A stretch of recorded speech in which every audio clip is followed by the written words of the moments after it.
Parole de Dieu quotidienne. Beaucoup de gens soutiennent les paroles de Dieu au point de les lire tous les jours et d'en mémoriser soigneusement tous les passages classiques comme leur possession la plus précieuse, et de plus, prêchent les paroles de Dieu partout, soutenant et aidant les autres au moyen de ces paroles. Ils pensent que faire cela, c'est témoigner de Dieu, témoigner de ses paroles, que faire cela, c'est suivre la voie de Dieu. Ils pensent que faire cela, c'est vivre selon les paroles de Dieu, que faire cela, c'est amener ces paroles dans leur vie réelle, que faire cela leur permettra de recevoir l'éloge de Dieu et d'être sauvés et amenés à la perfection. Mais même s'ils prêchent les paroles de Dieu, ils ne se soumettent jamais aux paroles de Dieu dans la pratique, ou n'essaient pas d'être en accord avec ce qui est révélé dans les paroles de Dieu. Au contraire, ils utilisent les paroles de Dieu pour gagner l'adoration et la confiance des autres par la ruse, pour devenir des gestionnaires par eux-mêmes et pour détourner et voler la gloire de Dieu. Ils espèrent, en vain, profiter de l'occasion offerte par la diffusion des paroles de Dieu pour obtenir de Dieu qu'il agisse en eux et qu'il fasse leur éloge. Combien d'années ont passé, et non seulement ces gens ont-ils été incapables de mériter l'éloge de Dieu dans le processus de prêcher les paroles de Dieu,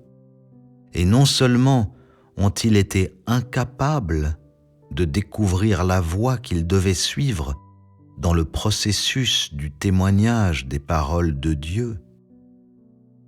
et non seulement ne se sont-ils pas aidés ou approvisionnés eux-mêmes en approvisionnant et en aidant les autres au moyen des paroles de Dieu,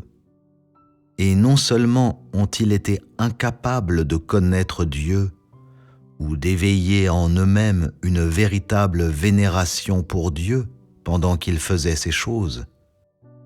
mais au contraire, leurs malentendus à propos de Dieu deviennent de plus en plus profonds, leur méfiance envers lui toujours plus grave, et leurs imaginations à son sujet de plus en plus hyperboliques. Soutenus et guidés par leurs théories sur les paroles de Dieu, il semble qu'ils soient complètement dans leur élément,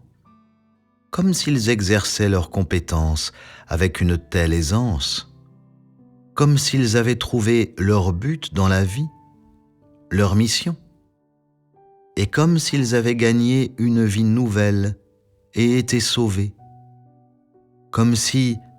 les paroles de Dieu roulant facilement sur leur langue durant leur narration, ils avaient gagné accès à la vérité, saisi les intentions de Dieu et découvert la voie de la connaissance de Dieu, comme si, en prêchant les paroles de Dieu, ils se trouvaient souvent face à face avec Dieu. En outre, ils sont souvent émus aux larmes et conduits fréquemment par le Dieu dans les paroles de Dieu. Il semble qu'ils tentent sans cesse d'obtenir sa sollicitude sincère et sa bonne intention. Et en même temps, il semble qu'ils ont compris le salut de l'homme par Dieu et sa gestion, qu'ils sont parvenus à connaître son essence et à comprendre son juste tempérament. En se basant sur ce fondement, ils semblent croire encore plus fermement à l'existence de Dieu, être plus conscients de son état exalté et sentir encore plus profondément sa grandeur et sa transcendance. imprégnés de la connaissance superficielle des paroles de Dieu, leur foi semblerait avoir grandi. Leur détermination à endurer la souffrance se serait fortifiée et leur connaissance de Dieu approfondie. Ils ne se doutent pas que, jusqu'à ce qu'ils expérimentent réellement les paroles de Dieu,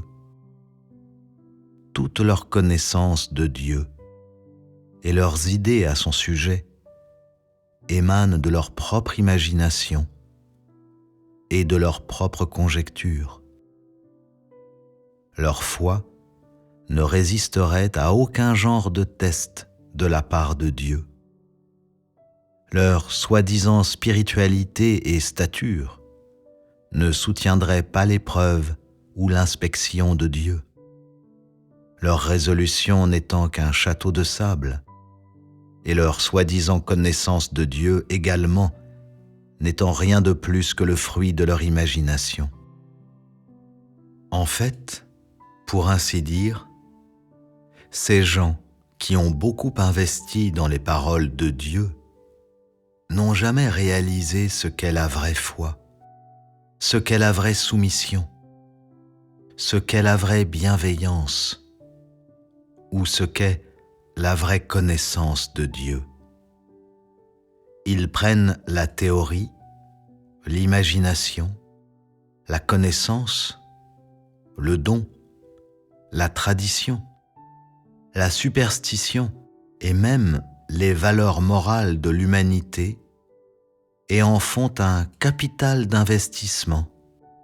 et des armes militaires pour croire en Dieu et le chercher, en font même le fondement de leur croyance en Dieu et de leur quête de Dieu. En même temps, ils prennent aussi ce capital et ces armes et en font un talisman magique pour connaître Dieu, pour recevoir l'inspection, le test, le châtiment et le jugement de Dieu, et pour composer avec tout cela. À la fin,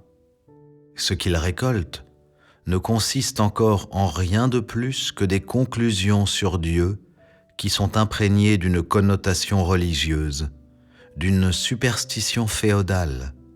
et de tout ce qui est romantique, grotesque et énigmatique, et leur façon de connaître et de définir Dieu est empreinte du même moule que celui des gens qui croient seulement au ciel ou au vieil homme dans le ciel,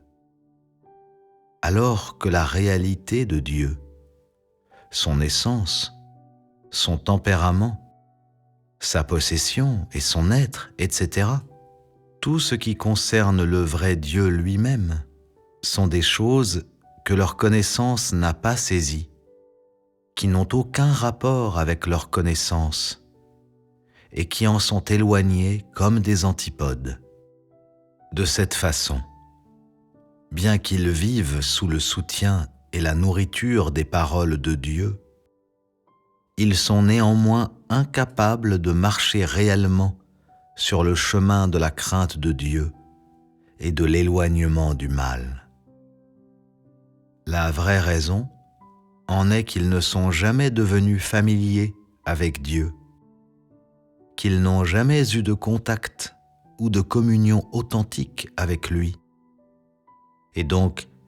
il leur est impossible de parvenir à une compréhension mutuelle avec Dieu, ou d'éveiller en eux-mêmes une croyance authentique en Dieu, une quête et une adoration authentique de Dieu, qu'ils considèrent donc ainsi les paroles de Dieu, qu'ils considèrent Dieu ainsi. Cette perspective et cette attitude les ont condamnés à revenir mains vides au bout de leurs efforts, les a condamnés à ne jamais, pour toute éternité, pouvoir marcher sur le chemin de la crainte de Dieu et de l'éloignement du mal. Le but qu'ils visent et leur direction signifient qu'ils sont les ennemis de Dieu pour l'éternité et que, éternellement, ils ne pourront jamais recevoir le salut.